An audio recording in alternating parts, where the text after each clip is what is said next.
you explain more about, oh, here we go, more about Messianic Judaism? I think some of your audience may lump all Hebrew roots in that category, but I've heard you say that this is not the case. What exactly is the difference between commandment-keeping Hebrew roots fellowships versus Messianic Judaism? Okay.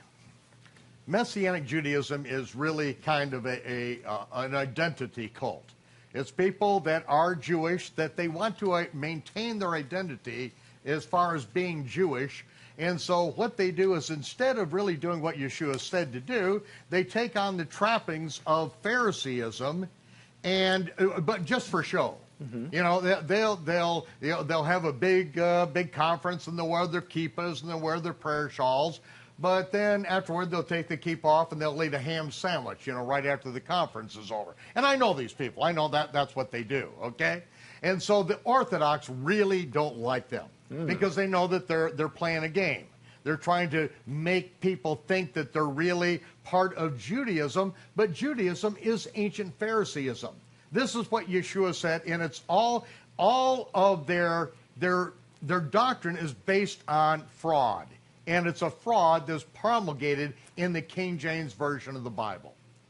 I'll tell you what it is. Matthew 23. Yeshua said to his disciples, this is, you know, just 2 days before his crucifixion, and the multitude, the scribes and Pharisees sit in Moses' seat. King James says, whatsoever they command you to do and observe, that do and observe, but don't do after their works, because they say and do not. Okay, that's what the English says from the Greek, from the Aramaic. But that's not what the Hebrew Matthew says, which you would think that Jews would go with the Hebrew Matthew. The Hebrew Matthew says, the scribes and Pharisees sit in Moses' seat. Therefore, whatsoever he, Moses, says do, but do not follow the takanot and the maasim of the Pharisees, because they say they follow Moses, but they don't do what Moses says to do. Takanot are the laws enacted by the Pharisees which change or negate biblical law. They've added thousands of commandments. They've taken away 100 commandments. They have made up their own religious system that is loosely based on the Bible, but basically it is based on rules and regulations that they themselves have invented. It's just like Catholicism. It is just like the Mormon Church. It's just like the Baptist, Presbyterian, Episcopalian. It is like people take a few verses that they like, and then they start adding things and making their own rules and regulations, and that's why you can pick from like 37,000 different denominations of the rules and regulations that you like, that you can live with, okay? And then you join that church and you think you're going to get, you know, just a free ride into heaven because you are following this organization's rules and regulations. Well, Yeshua exposed Phariseeism as a fraud. He deliberately and vehemently broke the laws, the man-made rules of Phariseeism, and he said, keep the Torah. Do what Moses says to do. That is the commandment. No one adds to it. No one subtracts from it. That was Yeshua's stand.